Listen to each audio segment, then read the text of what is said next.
Hola, ¿qué tal? Muy buenos días. Mi nombre es Iván Jiménez, pediatra y neumólogo. El día de hoy vamos a hablar un poco sobre el asma, diagnóstico y tratamiento.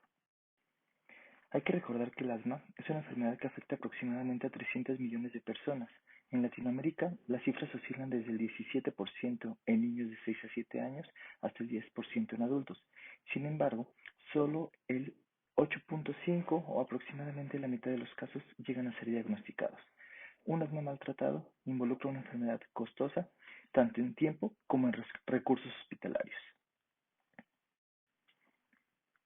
Primero que nada, hay que definir qué es el asma. El asma es un padecimiento inflamatorio crónico de la vía respiratoria en la que van a participar una cantidad muy importante de células y mediadores. Esta inflamación crónica se va a asociar a una situación denominada hiperactividad bronquial, que es una respuesta exagerada a una cantidad diversa de estímulos que pueden desencadenar uno o varios de los síntomas característicos de asma, como pueden ser tos, silbido de pecho, opresión torácica o dificultad respiratoria. Esto además se va a asociar a una obstrucción variable del paso del aire que va a revertir con medicamentos o de forma espontánea. Se considera un síndrome de base genética y origen multifactorial, cuya evolución crónica y curso es variable. La base fisiopatológica de la enfermedad debe involucrar una inflamación epitelial persistente con obstrucción bronquial intermitente.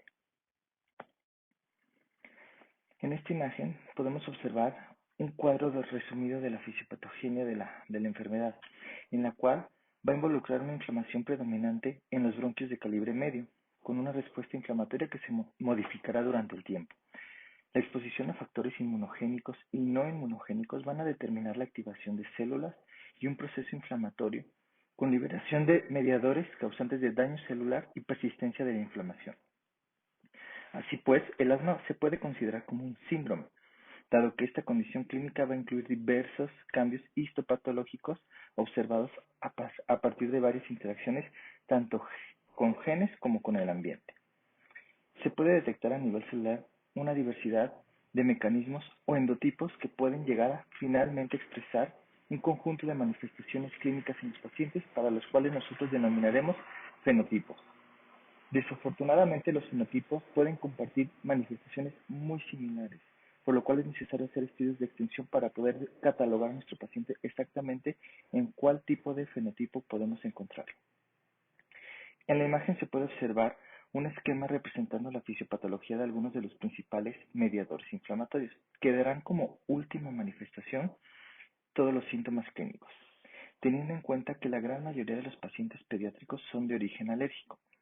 Siguen un camino de estimulación a través de una diversidad de estímulos, principalmente los alérgenos, que finalmente a través de una respuesta linfocitaria Th2 estimularán a los linfocitos B con un incremento de eosinófilos y desencadenar finalmente los síntomas.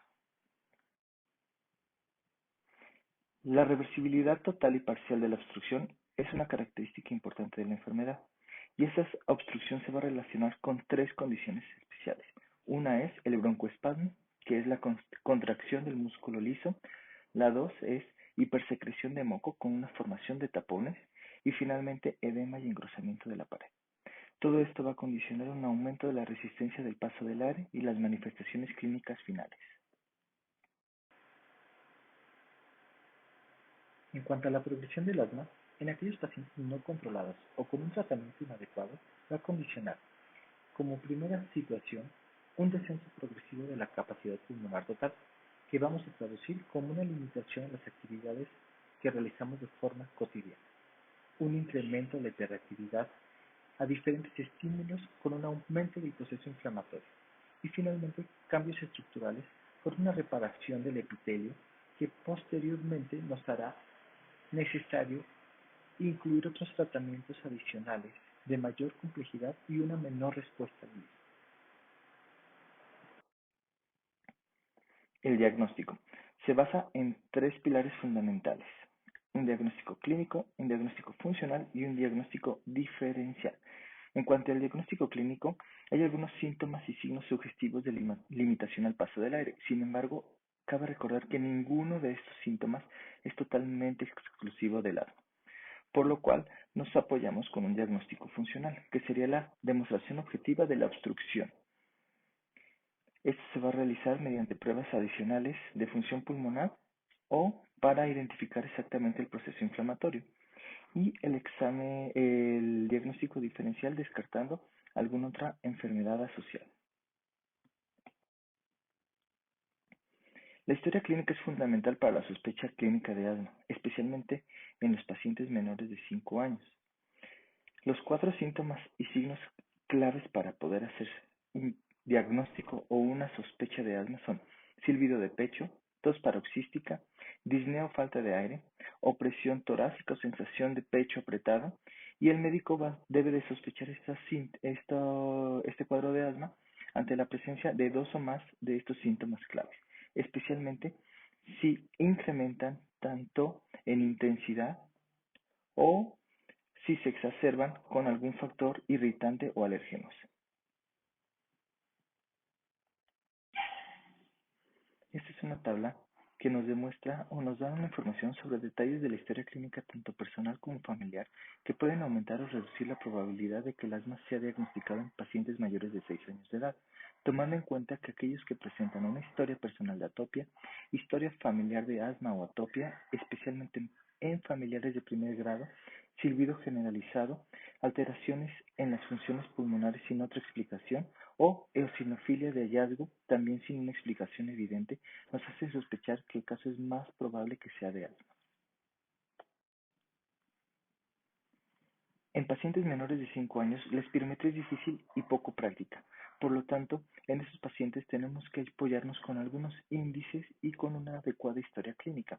Dentro de los índices con los cuales podemos llegar a realizar un diagnóstico sugestivo de asma, se encuentra el índice predictivo de asma modificado, que va a permitir predecir en 2 de cada 3 niños quienes mantendrán síntomas en edades posteriores. El diagnóstico de asma en menos de 5 años, por lo tanto, representa un desafío adicional, ya que la limitación al flujo del aire no puede ser comprobada por una función pulmonar y usualmente se van a relacionar a otras patologías propias de la edad, como infecciones de las vías respiratorias de origen viral. Es común que los preescolares presenten síntomas respiratorios, incluyendo silbido de pecho, tos, falta de aire, sin necesariamente que ellos vayan a terminar siendo asmáticos. Sin embargo, la sospecha se va a basar en la recurrencia de estos síntomas.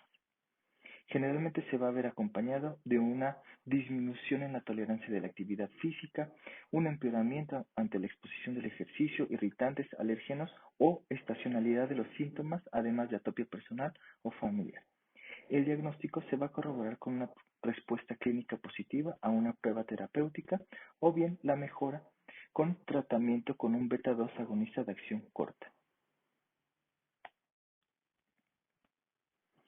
En niños de 0 a 3 años, el índice predictivo de asma se va a basar en aquellos pacientes cuya historia es positiva para más de 4 episodios con silbido de pecho, de los cuales más de uno haya sido diagnosticado por un médico y debe de cumplir un criterio mayor o 2 criterios menores. Dentro de los criterios mayores se encuentra la historia del padre con asma o madre, dermatitis atópica personal diagnosticada por un médico o sensibilización alérgica a más de un aeroalérgeno.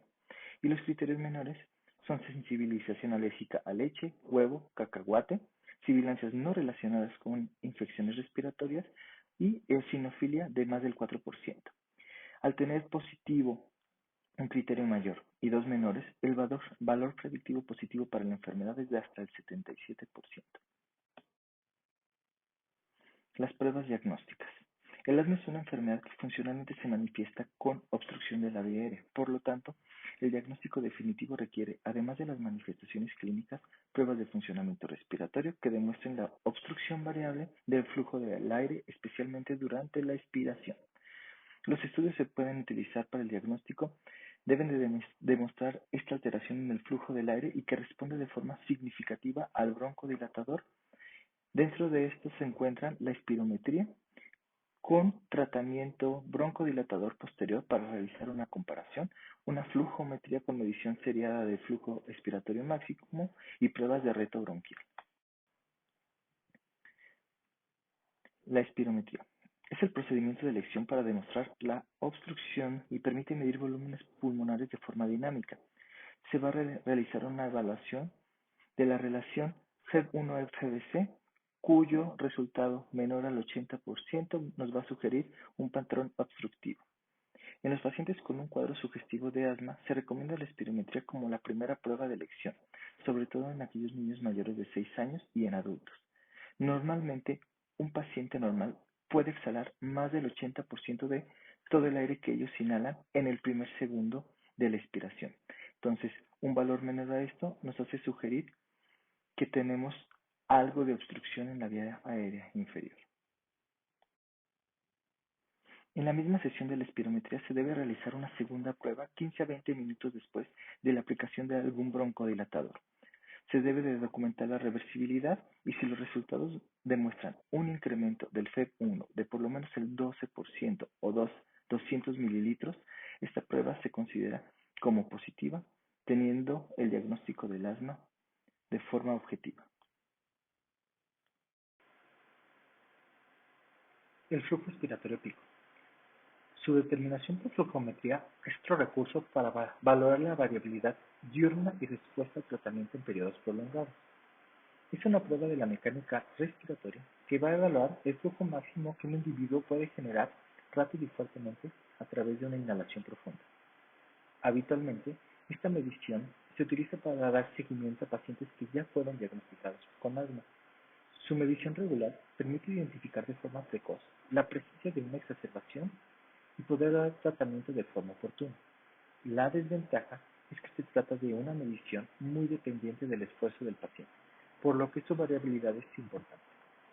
Para diagnóstico de asma, solamente en situaciones sin acceso a un espirómetro se debe de utilizar. Cuando se usa con este fin, se debe de realizar mediciones en la mañana y en la noche por un periodo de 15 días, calculando la variabilidad entre los valores resultantes, siendo positiva cuando ésta es superior al 20%. Aunque el diagnóstico de asma se basa principalmente en la clínica y demostración de la obstrucción, la mayoría de los pacientes van a ser de origen alérgico.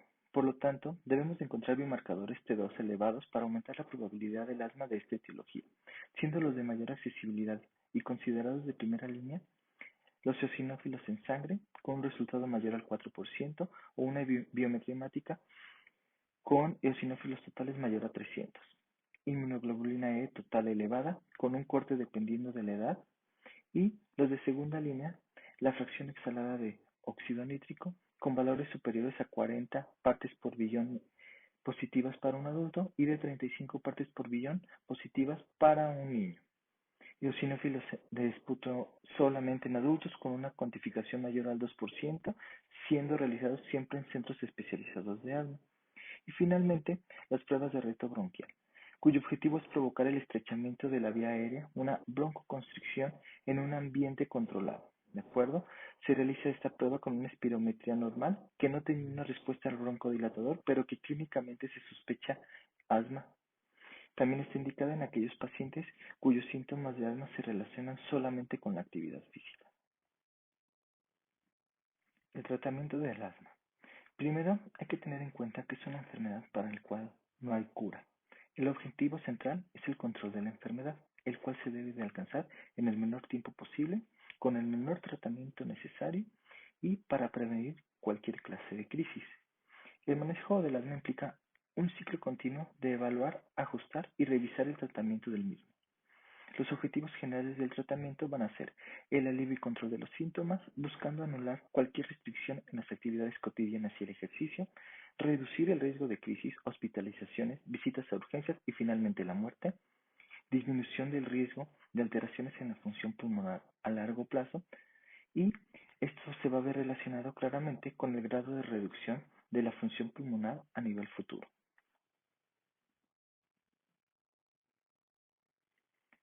Para el tratamiento del asma tenemos que tener dos conceptos muy claros. El primero es el control de la enfermedad, que se define como la ausencia o reducción al mínimo de las manifestaciones como resultado de un tratamiento integral. Se va a relacionar con el fenotipo, carga genética, exposición, apego a tratamiento, recursos y educación. En Latinoamérica, aproximadamente solo el 2.4% de los pacientes logran un control adecuado. El control actual de los síntomas de asma es el primer parámetro que se tomará en cuenta para establecer el nivel de tratamiento necesario y deberá realizarse al momento de la consulta. Según los síntomas y el uso de medicación de rescate, se manejan tres niveles de control: bien controlado, parcialmente controlado y no controlado. Todo esto analizándolo de acuerdo al curso que hayan tenido los pacientes en las últimas 4 semanas. Encontramos 4 preguntas fundamentales de las cuales los pacientes nos deberán de determinar si han presentado o no alguno de estas molestias. La primera es: síntomas de día en mayor a 2 veces por semana, despertares nocturnos por asma, uso de rescate por síntomas más de 2 veces por semana o limitación de actividades por asma. Dependiendo de la respuesta de cada una de estas preguntas, podremos catalogarlos en las categorías de control. La evaluación del grado de control se debe de complementar con cuestionarios validados para determinar mediante preguntas y escalas visuales, identificando a aquellos pacientes con asma no controlado y poder llevar a cabo acciones para el tratamiento. En nuestro medio, una forma fácil de poder llegar a identificarlos y evaluar es el Asthma Control Test, tanto para niños como para adultos. El Asthma Control Test es un cuestionario que se va a componer la parte inicial de 4 preguntas que nos van a apoyar a contestar los niños. ¿De acuerdo?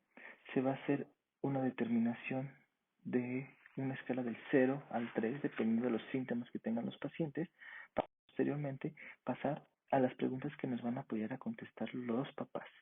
¿De acuerdo? Teniendo 3 preguntas principales con nivel de corte de 19 puntos de un total de 25 del cuestionario. Una respuesta con una cantidad de puntos menor a 19 nos involucra un mal control y necesidad de hacer ajustes al tratamiento.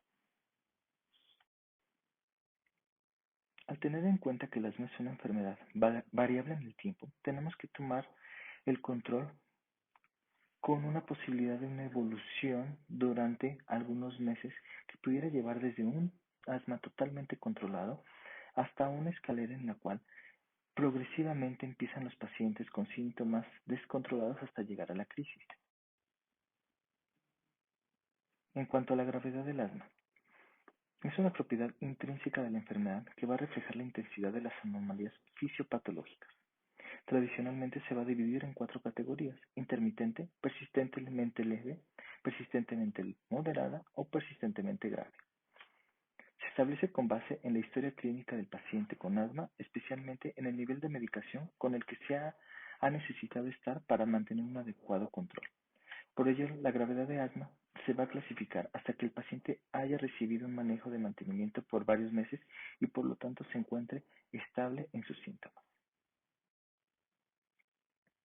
Aquí tenemos la tabla que todos estamos familiarizados en cuanto a la clasificación del asma según la intensidad o gravedad. Como les comentaba, tenemos 4 categorías: intermitente, persistentemente leve, persistentemente moderada o persistentemente grave. ¿De acuerdo? Los síntomas que se tienen que preguntar son síntomas durante el día, medicación de rescate, síntomas nocturnos y podemos tener como adicional limitaciones a la actividad, función pulmonar para aquellos pacientes que pueden llegar a realizarla o exacerbaciones. Aquellos pacientes que necesitan un tratamiento con una dosis baja de esteroides, con o sin un segundo controlador, se van a clasificar como un asma leve, los cuales van a involucrar del paso 1 a 3 de tratamiento por escalas. Estos pacientes pueden manejarse en cualquier nivel de atención. La necesidad de una dosis media de corticosteroides para mantener el control, lo cual nos indicaría un paso 4 de tratamiento, nos hablan de un asma moderado y se recomienda que estos pacientes sean manejados por especialistas en patologías de las vías respiratorias. Finalmente, la necesidad de corticosteroides inhalados en dosis altas o esteroides orales para mantener el control nos habla de un asma grave, un paso 5. La gravedad del asma no es un parámetro uniforme y constante, va a cambiar en periodo de semanas, meses o en el mismo día. Por lo tanto, es algo que se debe de estar evaluando en cada consulta.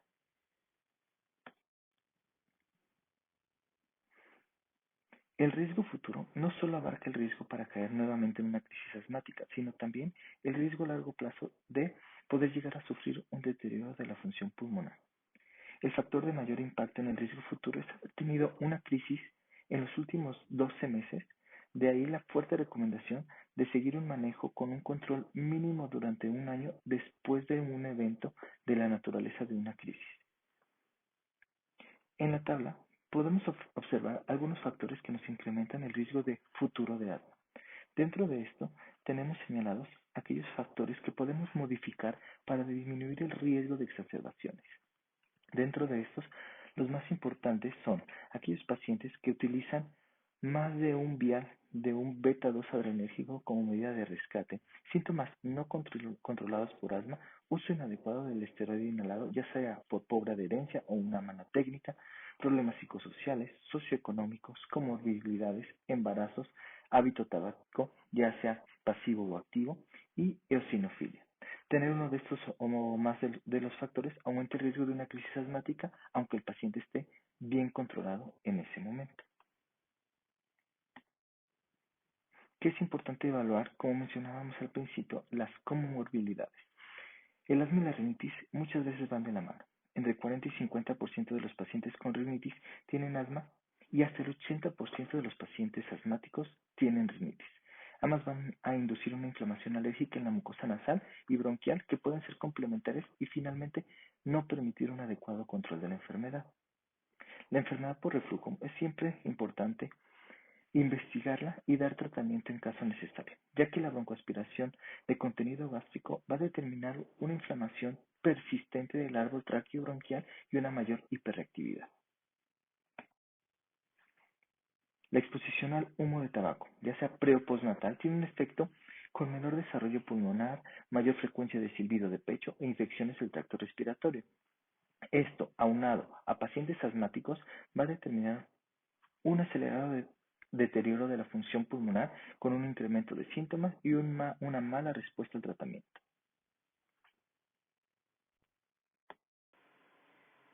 El manejo del paciente con asma siempre tiene que iniciar con un manejo no farmacológico, que consiste en actividad física e identificar y modificar los factores mejorables del medio ambiente. Para todos los pacientes es importante evitar aquellos factores que irritan la vía aérea. En aquellos con asma alérgico, se agrega la indicación de evitar la exposición a los alérgenos que incrementan los síntomas. Una vez iniciado el manejo farmacológico, es necesario ir evaluando de acuerdo a la gravedad y el control de los síntomas.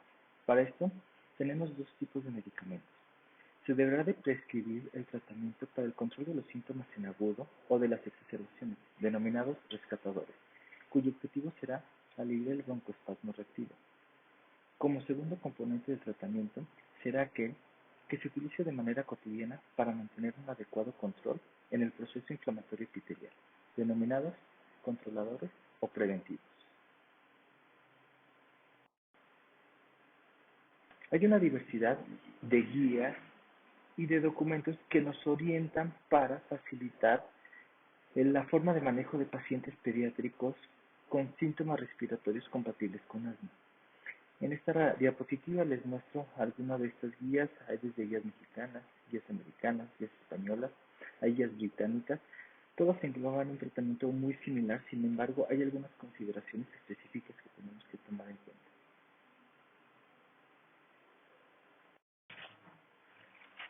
En esta diapositiva podemos observar en la columna del lado izquierdo aquellos medicamentos utilizados para el control de los síntomas, cuyo pieza fundamental serán los esteroides inhalados. En la segunda columna del lado derecho de su pantalla encontrarán aquellos medicamentos de rescate. Dentro de estos encontramos una diversidad de medicamentos, incluyendo broncodilatadores de acción corta, ya sean de origen agonista beta-2 o anticolinérgicos.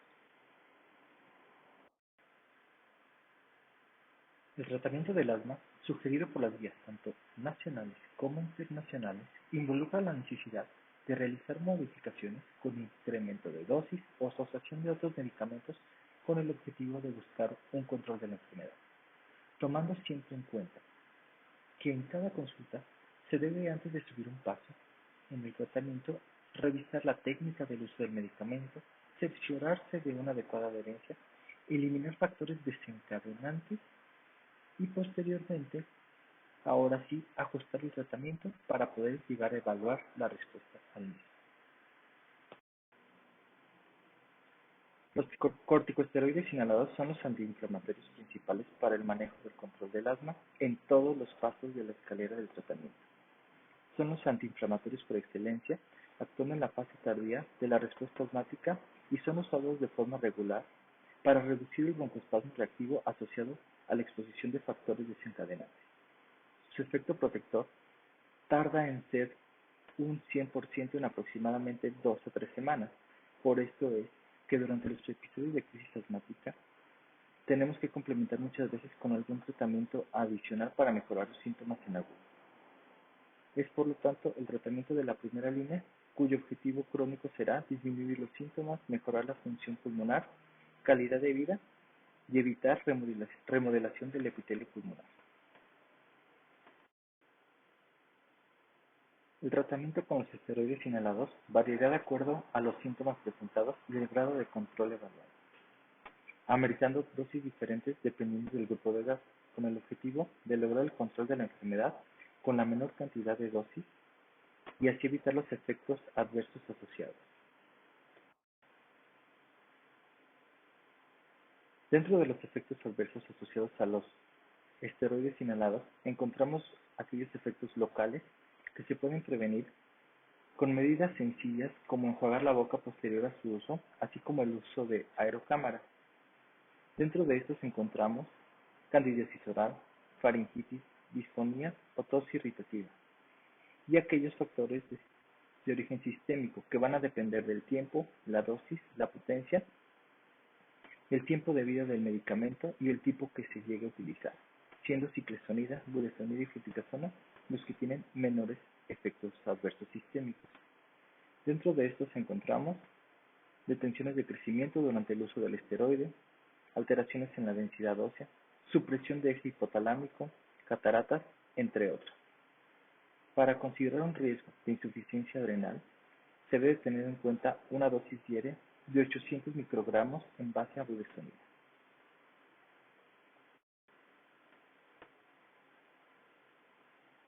El esteroide sistémico solo debe de ser utilizado para tratamiento de crisis o como coadyuvante de un asma con un pobre control o asma grave por periodos cortos de tiempo. La vía oral es tan eficaz como la vía parenteral en caso de crisis y de una adecuada tolerancia a la misma. El tratamiento debe durar el menor tiempo posible para el control de los síntomas, 3 a 5 días es más que suficiente, y acelerarán la resolución de los síntomas, disminuyendo la necesidad de hospitalización y previniendo la recaída.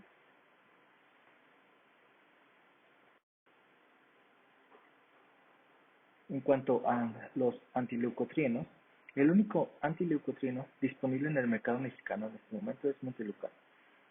Hay otros medicamentos, los cuales en este momento no tenemos posibilidad de poderlos adquirir. Estos medicamentos inhiben la acción de los leucotrienos sobre su receptor y con ello van a tener un efecto antiinflamatorio. En las guías de manejo aún se llega a utilizar como medicamento antiinflamatorio, como monoterapia en el paso 2 o como manejo adicional a los corticosteroides inhalados en los pasos más avanzados de asma. Es importante considerar que puede ser un tratamiento alternativo en aquellos pacientes con broncoespasmo inducido por ejercicio o bien alérgicos a la aspirina.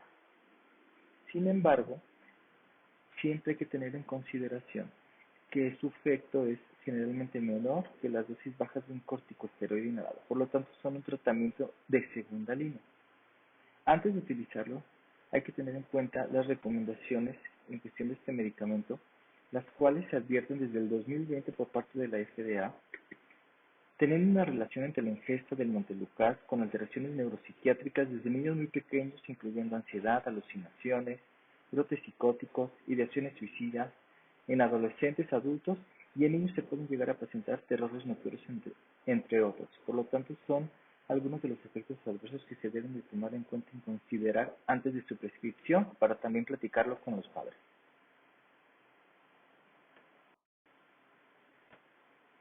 Los broncodilatadores.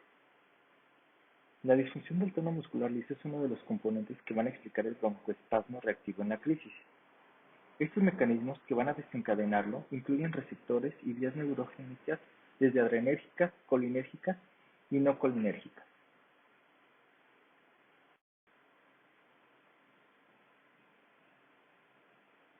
Los agonistas beta-2, entre estos encontramos el salbutamol, albuterol o terbutalina.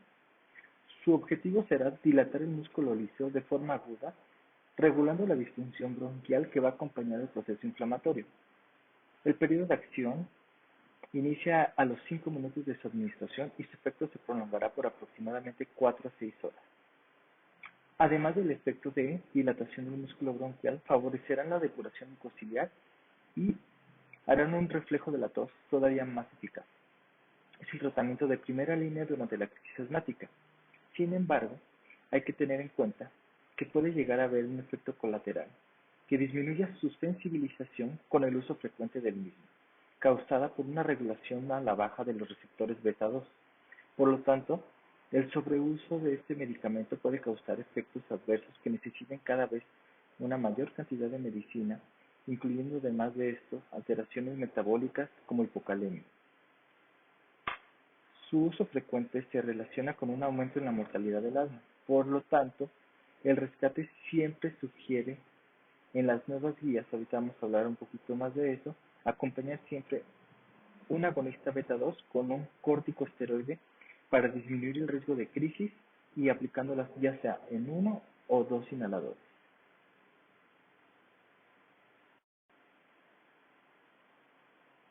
Los agonistas beta-2 de acción prolongada como salmeterol, formoterol o indacaterol tienen por objetivo aplicaciones más prolongadas.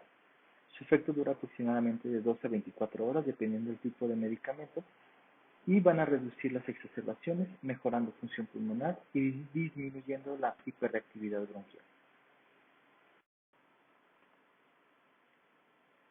Los medicamentos anticolinérgicos son derivados de la atropina. Alivian el broncoespasmo inducido por estimulación colinérgica de la placa neuromuscular. Dentro de estos encontramos el bromuro de tratropio. Tiene un efecto de corta duración en crisis asmática, menos eficaz que los beta-2 adrenérgicos y se recomienda su uso como tratamiento complementario. El efecto es aproximadamente a los 30 minutos de su uso y se prolonga por 4 a 6 horas.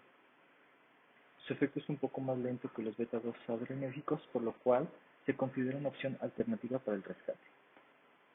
En México, además del bromuro de tratropio solo, existe en combinación con salbutamol en un solo dispositivo, el cual puede ser una de las alternativas.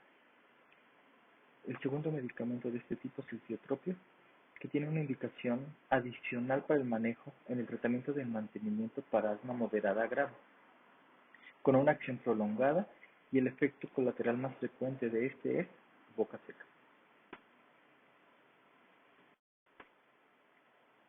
Las jantinas, ya sea teofilina o aminofilina, tienen un efecto broncodilatador, además de un leve efecto antiinflamatorio.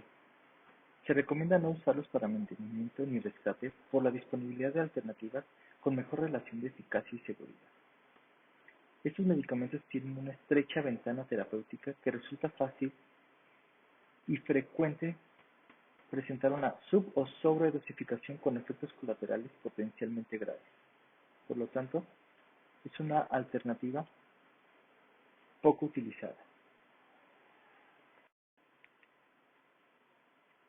Esta es una tabla donde se observan las alternativas de medicamentos broncodilatadores y su posibilidad de utilización como terapia de rescate, tomando en cuenta que los medicamentos de acción de inicio rápido solo son dos, salbutamol y formoterol, siendo los únicos con posibilidades de uso como medicamentos de emergencia.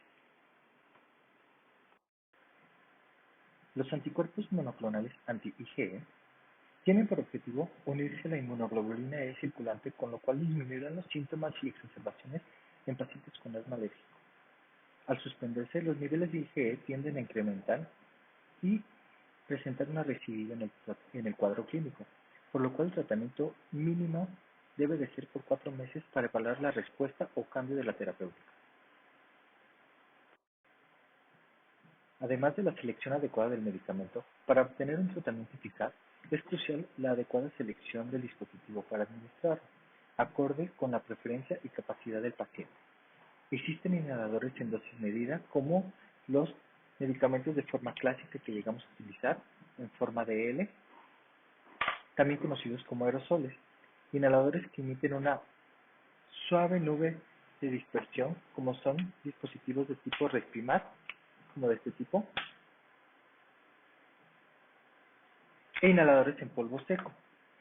Además, se pueden administrar algunos medicamentos de forma nebulizada, aunque esta vía se usa más frecuentemente en aquellos pacientes con crisis o niños preescolares que aún no logran una adecuada cooperación con el tratamiento con un aerosol en dosis medida.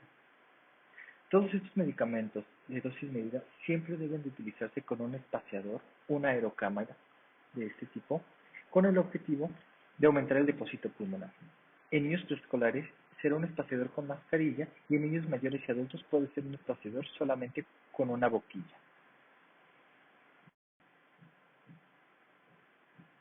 La estrategia de tratamiento en pacientes con asma se da de acuerdo a un esquema escalonado por pasos, que va a permitir aumentar o disminuir la cantidad del esteroide inhalado solo o en asociación con otros medicamentos para llegar a una dosis mínima efectiva que nos asegure el control de la enfermedad.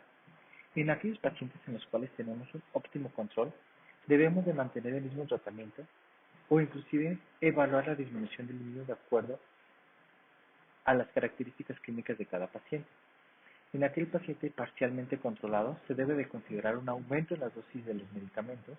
En aquellos pacientes sin control, se debe de subir la dosis o incluir un segundo tratamiento para mejorar el control.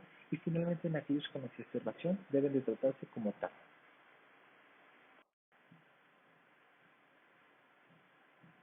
Paso 1 de la escalera de tratamiento. Uso de broncodilatadores de acción corta con esteroide como complemento por razón necesaria. Desde el 2019, Jin emitió recomendaciones contra el uso de broncodilatadores de acción corta como monoterapia, ya sea de mantenimiento de rescate en el asma leve con síntomas esporádicos. Esta recomendación se originó de evidencia conocida durante años acerca del aumento de defunciones por asma con aquellos pacientes con el uso de salbutamol como monoterapia, frecuentemente aquellos pacientes con un automanejo sin un seguimiento adecuado por su médico, de tal forma que en el asma intermitente se recomienda rescatar con alguna de las combinaciones que incluyan un corticosteroide, ya sea en el mismo inhalador, como pueden ser aquellas presentaciones que combinan budesonida con formoterol, o bien en dos inhaladores separados, aplicando dos inhalaciones de un beta-2 adrenérgico seguido por una inhalación de un corticosteroide inhalado. El paso 2. Para aquel asma parcialmente controlado o leve persistente, también teniendo en consideración aquel asma de reciente diagnóstico cuyo inicio de tratamiento cumple la regla de 3-2-1, conforme la cual el tratamiento se deberá de iniciar con un mantenimiento con un corticosteroide inhalado cuando el paciente reúne las características siguientes: 3 o más días con síntomas al mes, 2 o más ciclos cortes de esteroide sistémico por lo menos de duración de 3 días durante el último año, o una o más veces que haya sido hospitalizado secundario a asma durante el último año. Dentro de esto tenemos varias opciones: corticosteroides en dosis bajas, siendo esta la dosis más recomendada, o bien el uso de un antileucotrieno.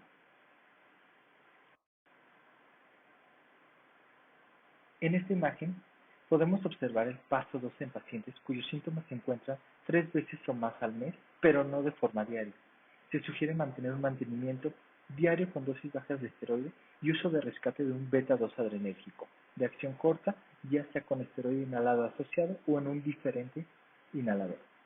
Como alternativa, recalcando que es de menor eficacia, se puede utilizar de mantenimiento medicamento antileucocinos con la misma condición de uso de medicamentos de rescate, ya sea con un beta-2 adrenérgico de acción corta asociado a un esteroide inhalado en el mismo o diferente aerosol. La alternativa es para aquellos pacientes cuyo apego al manejo diario no es adecuado y utilizar, igual que en el paso 1, siempre un beta-2 adrenérgico asociado a un broncodilatador como manejo de rescate. El paso 3. En aquellos pacientes con síntomas iniciales frecuentes varios días a la semana, con más de un despertar a la semana por asma, considerado por lo tanto un asma de gravedad persistentemente moderada o no controlados con un paso 2, es preferible incrementar y llegar a un paso 3. Recordar que siempre que se encuentre con un paciente con pobre control, antes de subir alguna dosis de tratamiento o incrementar con algún otro controlador, hay que revisar primero la técnica de inhalación y adherencia al mismo. El tratamiento ideal en el paso 3 involucra la necesidad de un esteroide inhalado en dosis bajas en combinación con un beta-adrenérgico de acción larga y utilizar dosis adicionales del mismo como medicamento de rescate o bien el beta-2-adrenérgico individual como método alternativo. Otra de las alternativas para este mismo paso 3, menos eficaces, es el uso del esteroide inhalado en una dosis media como medicamento de mantenimiento y la combinación ya sea del esteroide con un antileucotrieno. Siempre considerar que el esquema de rescate debe de involucrar un beta-2 adrenérgico con un esteroide inhalado adicional.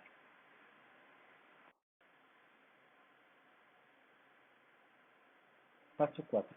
En aquellos pacientes cuyo inicio de la enfermedad se ve relacionada con síntomas diarios o no están bien controlados con un paso 3, se debe de incrementar la dosis de esteroide en combinación con un beta-2 adrenérgico de acción larga. Si, a pesar de esto, siguen manteniendo un adecuado control, se puede complementar con un tercer controlador. En este momento pudiéramos considerar agregar un medicamento anticolinérgico de acción prolongada como el tiotropio. El paso 5 es aquel paso que se debe de llevar a cabo cuando hay descontrol con un paso 4. Nunca se debe de iniciar aquí y siempre debe de ser manejado por especialistas. Entonces, aquellos pacientes no controlados con un paso 4 que cumplen la definición de asma grave, cuya definición es aquella que necesita un tratamiento esteroide inhalado en altas dosis, aunado a un segundo controlador o esteroides sistémicos para evitar el descontrol, o bien que persisten con descontrol a pesar de este tratamiento, se consideran dentro de la definición de un paciente con asma grave. Solo aquí es cuando se debe de utilizar el esteroide sistémico en ciclos cortos de 5 a 7 días más una terapia combinada con dosis altas. Se debe de analizar el componente o el fenotipo que presentan los pacientes para determinar la necesidad de complementar con tratamiento biológico como puede ser aquellos anticuerpos monoclonales antiinmunoglobulina E como omalizumab. Siempre revisar factores atribuibles al medio ambiente, comorbilidades no detectadas o bien diagnósticos diferenciales que pudieran hacer pensar en un diagnóstico erróneo de asma. El control de los síntomas y mejoría de la función pulmonar se va a obtener en 1 o 2 semanas. Sin embargo, la variabilidad del pico expiratorio flujo tanto matutino como vespertino, los síntomas nocturnos y la hiperreactividad bronquial puede requerir de meses a años de tratamiento para un adecuado control. Las dosis de medicamento que hace que el paciente esté libre de síntomas, sin necesidad de medicamentos de rescate, se deberán de mantener por un periodo de 3 a 6 meses antes de considerar modificaciones. El objetivo principal es encontrar el tratamiento mínimo efectivo para mantener un adecuado control de los síntomas sin exacerbaciones, minimizando costos y efectos adversos relacionados con los medicamentos. No se debe de intentar una reducción de la medicación si el paciente cursa con alguna infección respiratoria, tiene algún viaje programado o en mujeres embarazadas. Se debe de garantizar que todos los pacientes se encuentren comprometidos con un monitoreo de los síntomas, función pulmonar y factores de riesgo. En medida de lo posible, realizar un plan de acción escrito para poder manejar las exacerbaciones.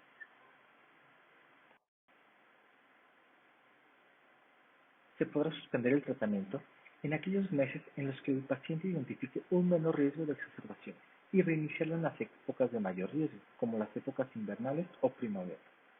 Se recomienda el seguimiento del paciente con asma no controlado, en especial después de las crisis cada 2 a 4 semanas, para evaluar necesidad de algún complemento diagnóstico o tratamiento. Muchas gracias por su atención. En caso de cualquier duda, no duden en contactarme. Mi número de teléfono es el 477-660-8989 o mi correo electrónico ivanguillermogide@gmail.com. Muchas gracias. Bonito día.